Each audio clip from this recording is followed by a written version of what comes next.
Okey, kita sambung soalan nombor 11. Cikgu cuba selesaikan yang ini sahaja dahulu, sebab ini berkaitan dengan topik yang kita belajar sekarang, iaitu fungsi gubahan. Okey.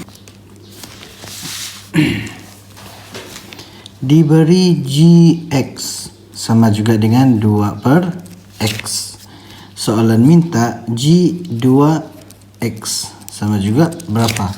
Kalau kita jumpa seperti ini, ada G kuasa 2, sebenarnya dia merujuk kepada fungsi gubahan Gx yang bermaksud fungsi Gx itu berada dalam fungsi Gx itu sendiri. Cikgu tulis angka pengiraan dia. Kita ambil 2x dan 2x itu 2 per x.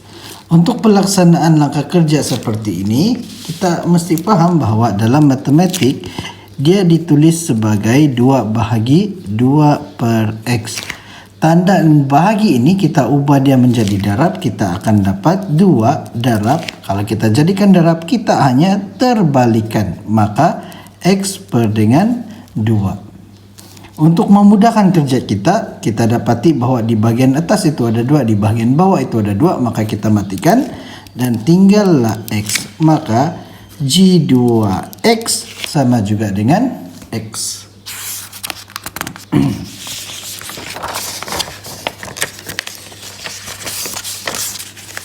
Soalan E yang seterusnya adalah G3x.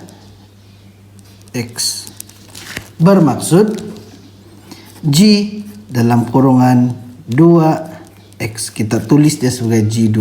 G2 itu sudah kita dapat tadi, maka kita akan tulis Gx. Gx punya rumus adalah 2 per x. Cikgu tulis semula 2 per G2 dalam kurungan x.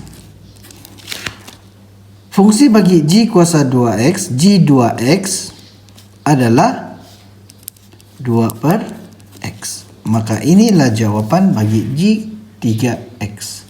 Macam mana pula kalau kita buat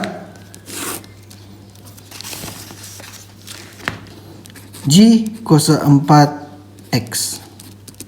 Langkah kerja dia sama sahaja. Kita keluarkan G dan kita akan dapat G3 dalam kurungan X. Fungsi Gx di dalam G3X sama juga dengan, kita tulis dulu G, kita ambil fungsi G3X 2 per X sama juga dengan kita ambil fungsi G yang awal tadi yaitu 2 per. Kalau kita lihat sekarang dia seolah-olah menjadi seperti yang awal tadi, kan? Kita pindah dia ke sebelah, kita akan dapat bahawa jawapannya adalah G4x sama juga dengan x. Untuk soalan B, okey, untuk soalan B, cikgu perasan ada satu anomali. Maksud cikgu anomali ini adalah satu persamaan yang kita nampak dengan jelas.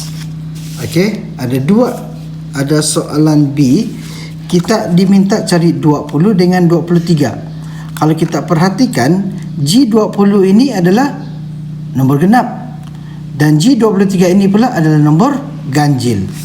Mari kita tengok pada langkah kerja yang kita dapat tadi. G2 sama juga dengan X, kan? G3 pula sama dengan 2 per X. G4 sama juga dengan X. Seolah-olah kita boleh anggap sebagai kalau dia punya nilai itu adalah nombor genap, maka jawapannya adalah X. Kalau dia punya nombor di atas ini adalah ganjil, maka jawapannya adalah 2 per 3 X. 2 per X. Jelas? Seolah-olah, maka kita hanya perlu tengok pada pekali sahaja nombor pada bahagian G. 20 ini adalah nombor genap, maka jawapannya adalah X. Kita tengok yang 23 pula.